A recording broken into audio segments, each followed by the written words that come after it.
Ask someone entering their first year at university what they're expecting the experience to be like, and a number of cliches are likely to come into mind. Meeting new people, moving into halls, joining societies, but maybe not organising accommodation for second year. It's easy to get so caught up in first year life that second year can seem quite a long way away. But for some students, the process of organising for second year accommodation can begin as early as October or November, and it can catch them by surprise, as some here at the University of Leicester's Oadby halls have testified. Just from hearing other people saying, we've been on house visits, we're like, so this is happening already.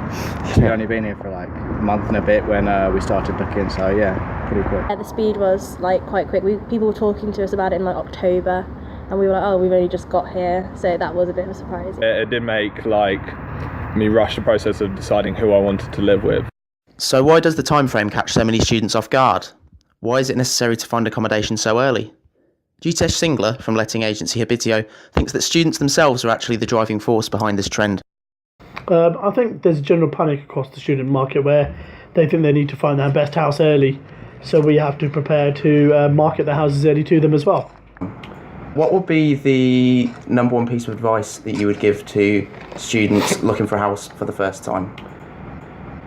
I think the best advice would be to make sure that their group of students is correct, and they're living with the right people, and also they pick the right location for their student house, and that's the most important thing.